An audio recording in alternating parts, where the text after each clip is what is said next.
Bing bongy bong, bing bongy bong. This is Joe, the bearded historian. He'll tell you an interesting story. Be careful of his soldiers, they can be brats.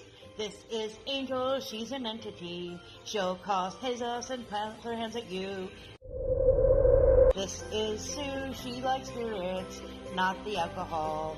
She's the reason this channel exists. This is David, he likes fire trucks. He's here occasionally. Bing bongy bong, bing bongy bong, bing bongy bong. We preserve his story. Alright, it is Wednesday, middle of August, last month of the year, at least here. Today's ramble is about Ford and a possible sort of what-if situation, at least towards the end. In the beginning, nothing much in the middle, because Joe's weird. Anyway, our race is cars. Are you ready? Here we go. Summertime, here's a shout out just for you. It's for me, so I support you. This shout out is for our friends. Let's see who it is today. Alright, here we go. Start. Alright, so we got She Stole, Nikki and Happy, Jamaican, Lucius, Brain, Tramps, Melinda, Tay Eats, Justice, George, Frugal, Watching, TNT, Gloria, Gable, Martin, Jared, Lower, Jeffa, Kefla, I think, Turtle, let's see, Mayhem, Cal King, Swish, One Busy, Wit, John P, M&J, Laney, Supered, Bell, Kaz, Neil, Pedroza, Gorilla, Donna, A&M. Oh, it looks like Donna. Alright, let's try this.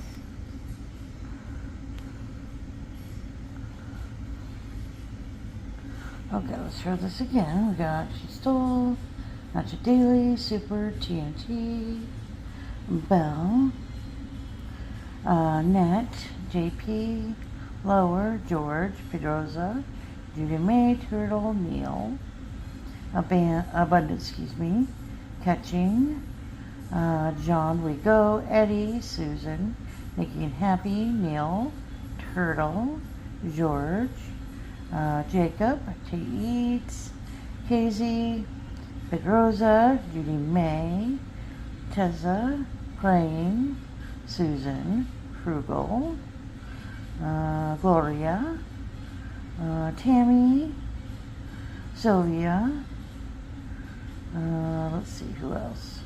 There She Stole again, Anya, Richmond, Frugal, Bubba. Oh, it's gonna be Pedroza.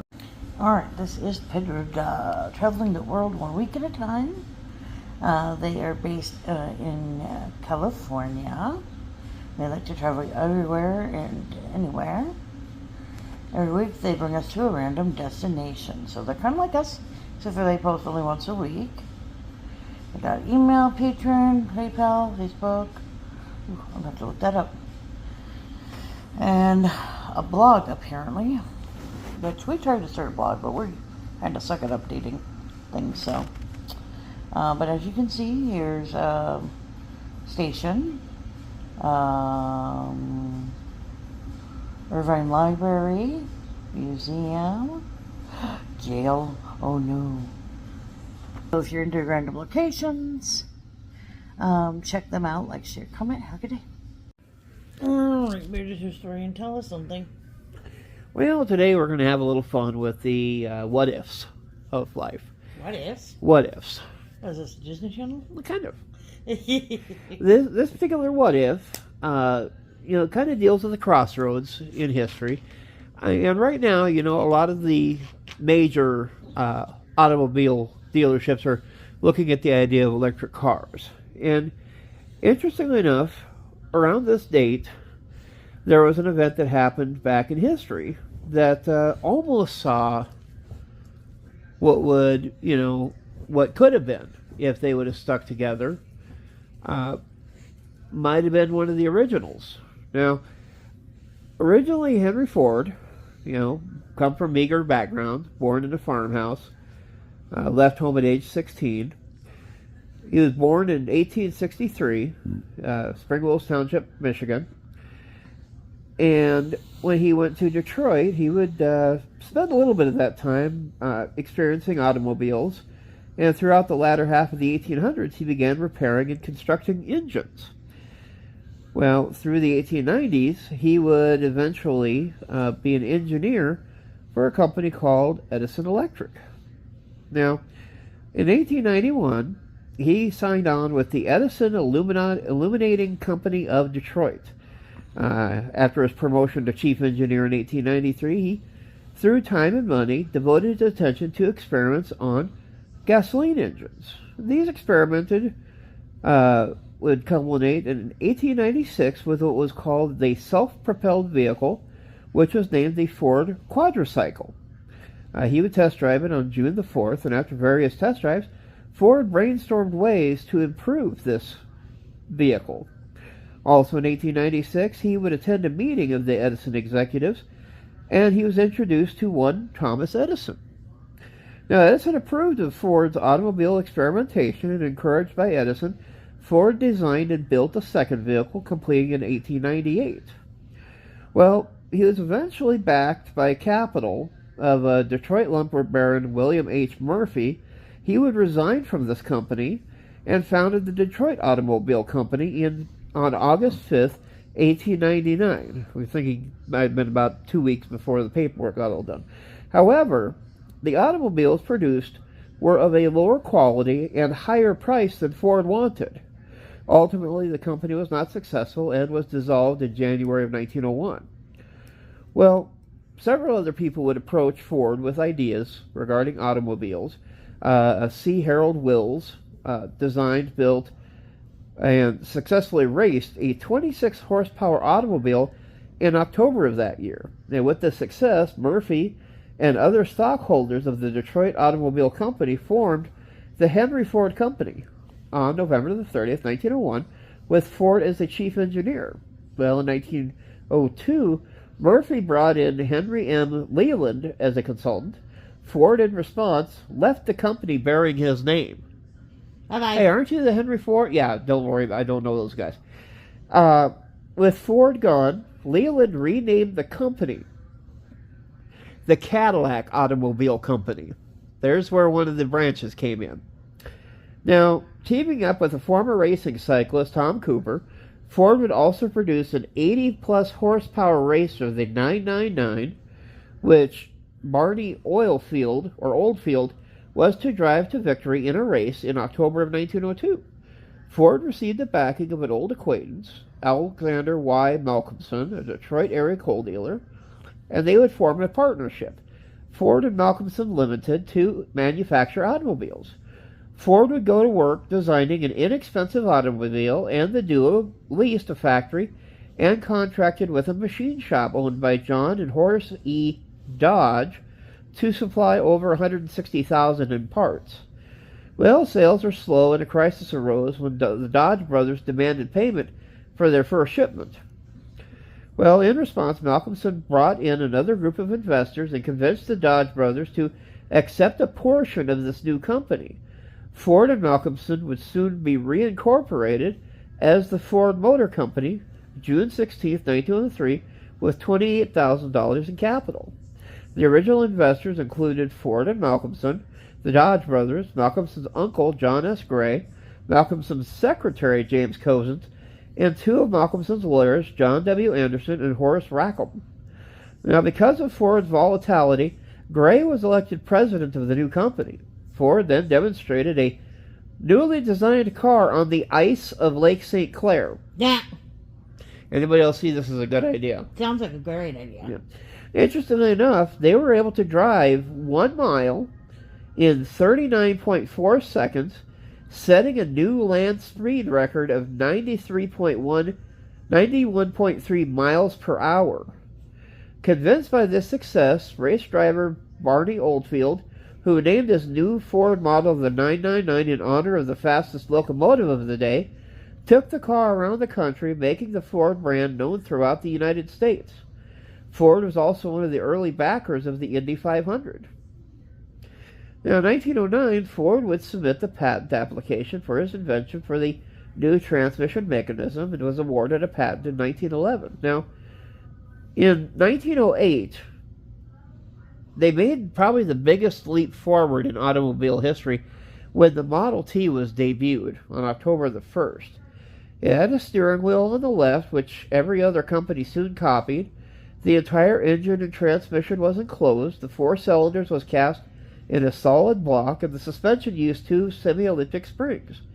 The car was very simple to drive, easy and cheap to repair, and at that time it was so cheap at $825 in 1908, I mean $27,000 and 980 in today's dollars, with the price falling every year, that by the 1920s a majority of American drivers had learned to drive the Model T.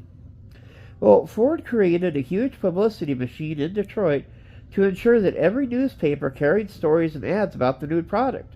Ford's network of local dealers made the car ubiquitous to almost every city in North America. As independent dealers, the franchises grew rich and publicized not just the Ford, but the concept of automobiling. Local motor clubs sprang up to help new drivers and encourage them to explore the countryside. Ford was always seen eager to sell to farmers who looked at the vehicle as a commercial device to help their business. Sales skyrocketed, several years posting 100% gains on the previous year. In 1913, Ford introduced moving assembly belts into its plants, which enabled an enormous increase in production. Although Ford is often credited with the idea, contemporary sources indicate that the concept and development came from employees Clarence Avery, Peter E. Martin, Charles E. Sorensen, and C. Harold Wells. Now, sales passed 250,000 in 1914. By 1916, as the price dropped to $360 for a basic touring car, sales reached 472,000 automobiles. Wow. Yeah. And by 1918, half of all the cars in the United States were Model Ts. All new cars were black, as Ford wrote in his autobiography. Any customer can have a car painted any color as long as he wants black. Now, until the development of the assembly line, which mandated black because of its quicker drying time, Model Ts were available in other colors, including red. The design was fervently promoted and defended by Ford, and the production continued as late as 1927. Now, the final total production was over 15 million units. This record would stand for the next 45 years and was achieved in 19 years from the introduction of the first Model T. Henry Ford turned the presidency of Ford Motor Company over to his son, Edsel Ford. In December of 1918, Henry retained the final decision authority and sometimes reversed the decisions of his son. Ford started another company, Henry Ford and Son, and made a show of taking himself and his best employees to the new company. The goal was to scare the remaining holdout stockholders of the Ford Motor Company to sell their stakes to him before they lost most of their value. He was determined to have full control over strategic decisions. The ruse worked, and Henry and Edsel purchased all the remaining stock from the other investors, thus giving the family sole ownership of the company. Well, in 1922, Ford had also purchased the Lincoln Motor Company, founded by Cadillac founder Henry Leland and his wife and his son Wilfred during World War I. The Lelands briefly stayed to manage the company, but were soon expelled from it. Kick out their own company. No kidding.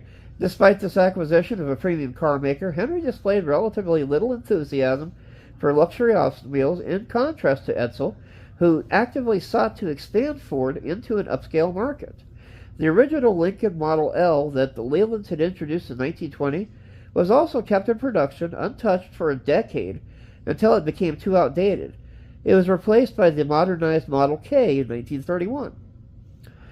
Now, by the mid-1920s, General Motors was rapidly rising as a leading automobile manufacturer.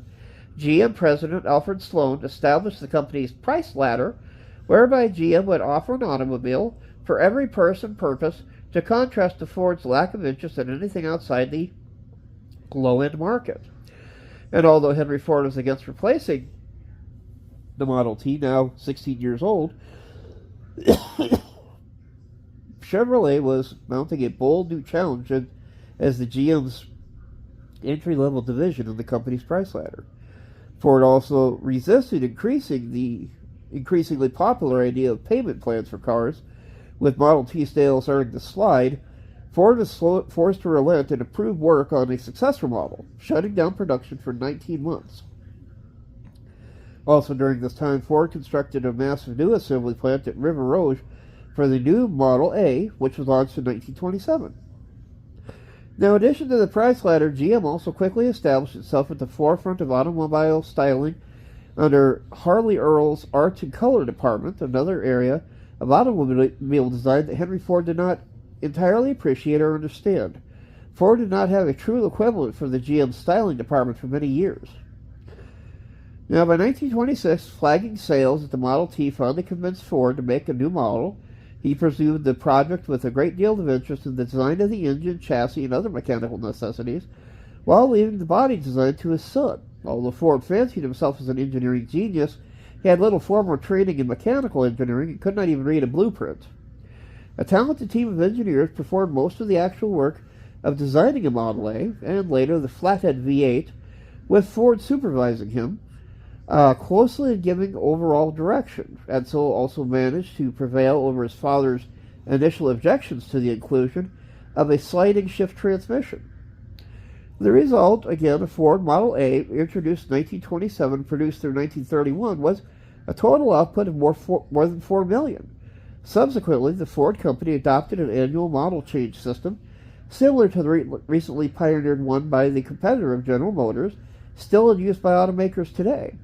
And not until the 1930s did Ford overcome his objections to the finance companies, and then Ford-owned Universal Credit Corporation became a major car financing operation. Henry Ford still resisted many technological innovations, such as hydraulic brakes and all-metal roofs, which Ford vehicles did not adopt until 1935 and 36.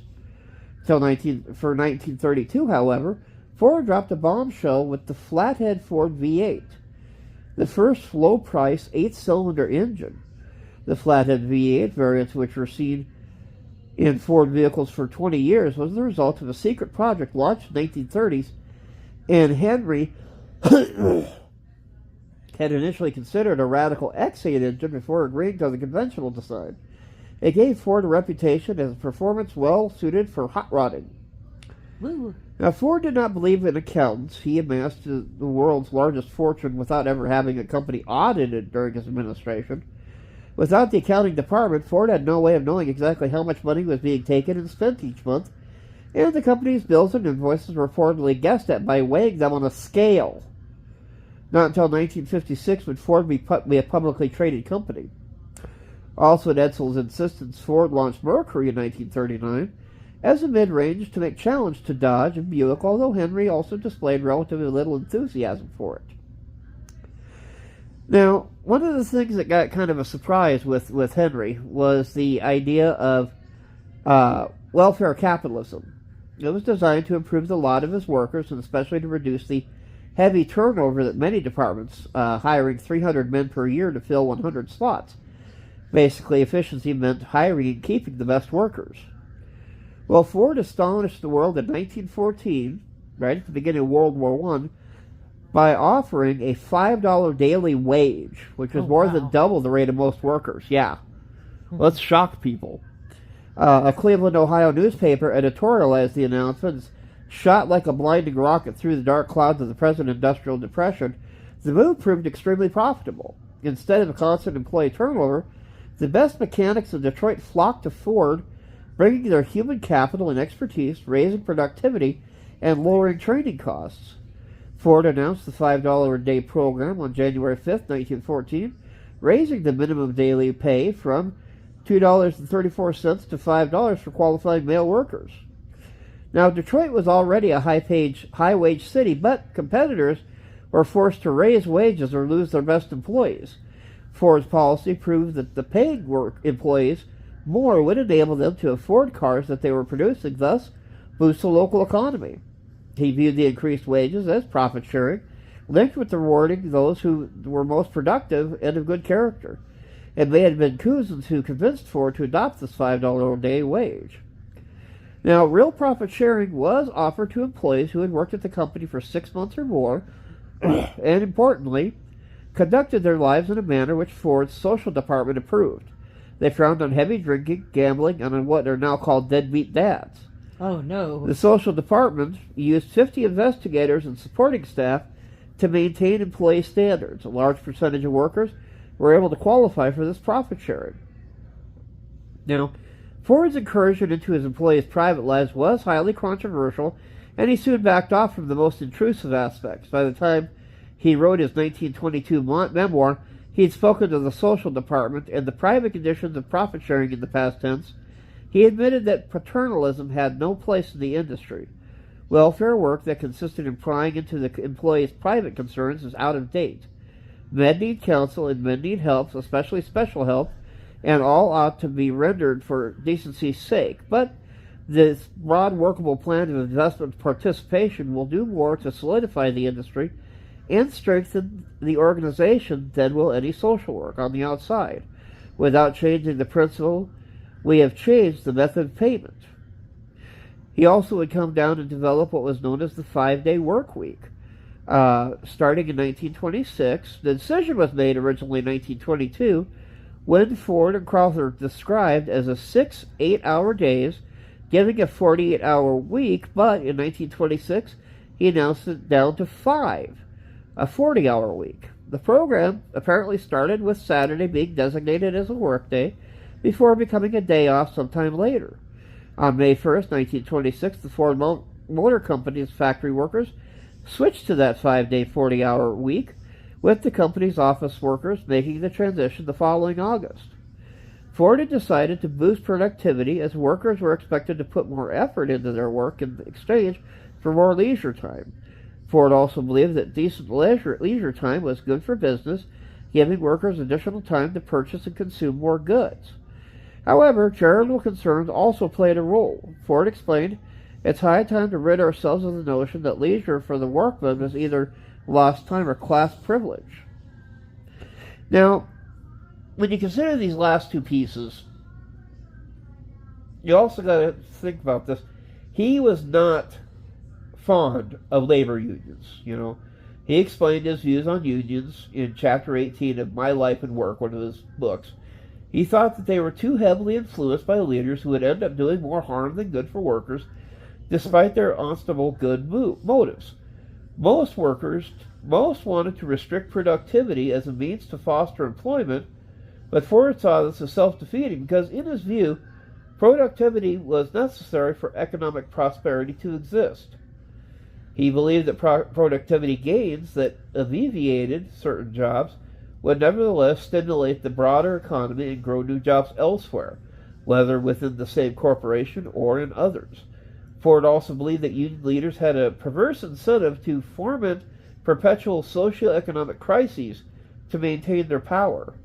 Meanwhile, he believed that smart managers had an incentive to do right by their workers because doing so would maximize profits.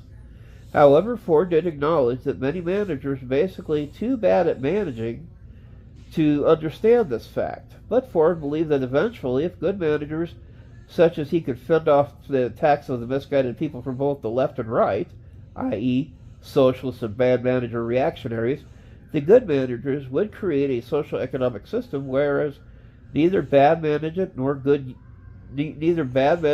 bad unions could find enough support to continue existing.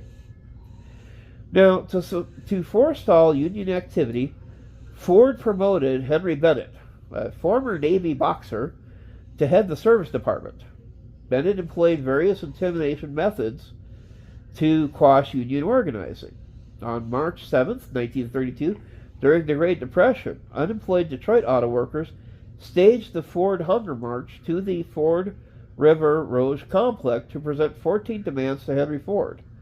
The Dearborn Police Department and Ford security guards opened fire on the workers Oops. leading to over 60 injuries and 5 deaths. Oh my. Yeah. Well, May 26, 1937, Bennett's security men beat members of the UAW, the United Automobile Workers, including Walter Reuther, with clubs. While Bennett's men were beating the UAW representatives, the supervising police chief on the scene was Carl Brooks, an alumnus of Bennett's service department, and Brooks did not give the orders to intervene. The following day, photographs of the injured Union members appeared in newspapers and later would be known as the Battle of the Overpass. Well, in the late 1930s, early 1940, Edsel, who was president of the company, thought Ford had come to a collective bargaining agreement with the unions because of the violence, work disruptions, and bitter stalemates could not go on forever.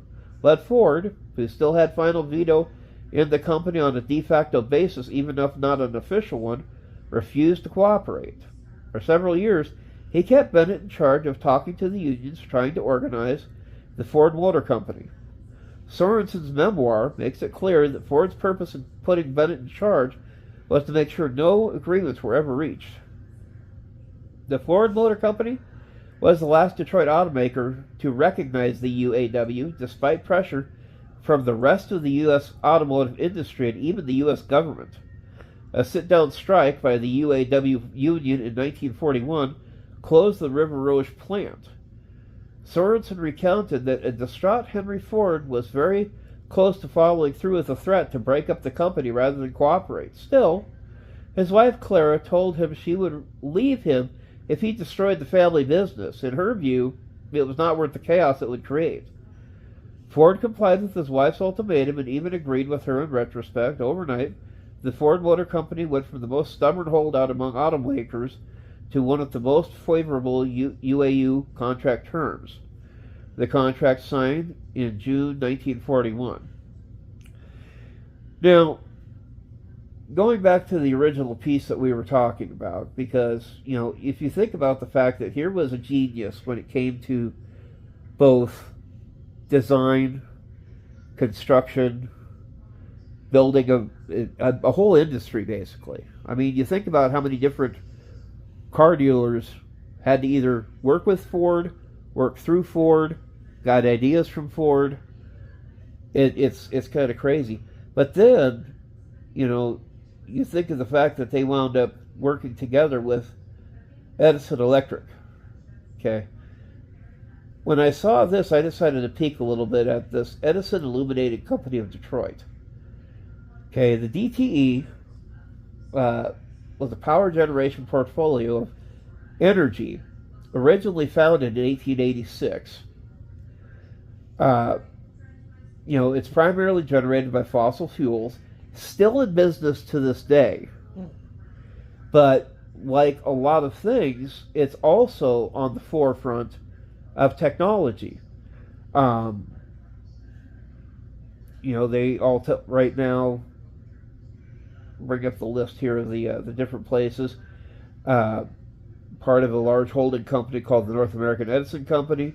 North American stock was once one of the 12 component stocks of the May 1896 original Dow Jones Industrial Average. Okay. The company was broken up by the Securities and Exchange Commission following the United States Supreme Court decision April 1st, 1946. After that, Detroit Edison started operating independently and was publicly traded on the New York Stock Exchange under the ticker symbol DTE through the mid-1990s. In 1996, it became an operating subsidiary of a new holding company, DTE Energy Company, which replaced the Detroit Edison Company on the stock exchange. Now, power generation. Okay, it still currently has 3 fossil fuel plants. The Monroe, the St. Clair, has 2. It has coal and natural gas. These were from 1971, 1984, and 2018.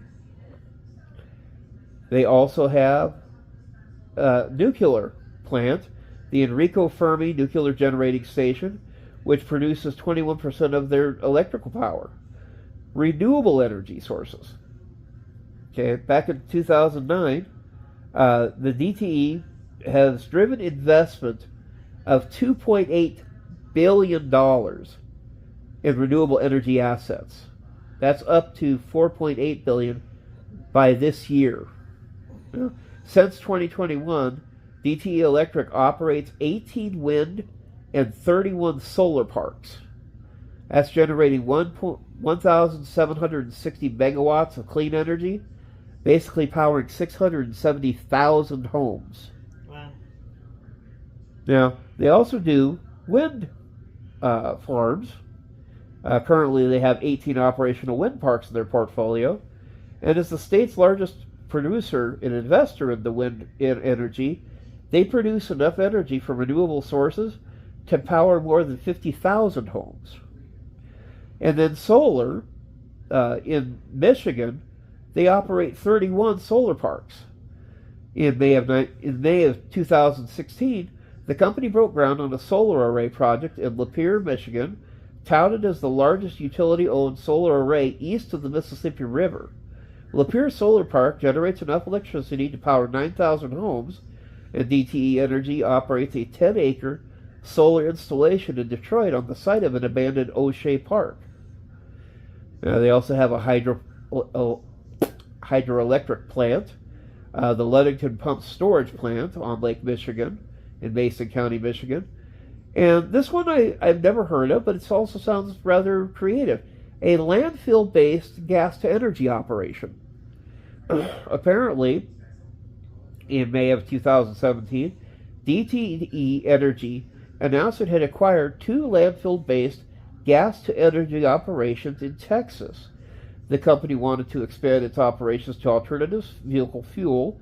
The operations it acquired were the Fort Bend Power Producers, LLC Limited facility outside Rosenberg, Texas, and the Seabreeze Landfill Gas Development in Angleton, Texas, which has yet to be developed. After these projects are operational, the company will have 5 landfill conversion facilities which capture and convert dangerous landfill gases to pipeline quality renewable energy gas. The gases will go on to fuel transit buses. So, the big thing that I come down to look at this is that, could you ever imagine, again, the what if?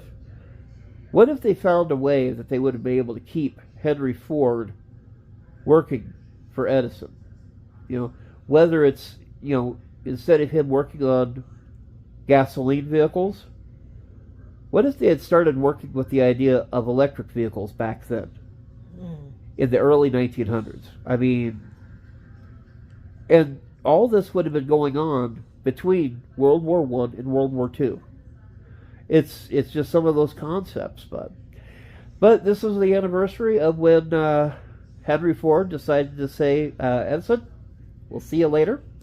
And this has been the Bud Files with a what if. And you folks have a good week. We'll see you next week. Well, if we don't come back, Then I guess they'll have to tune in another station.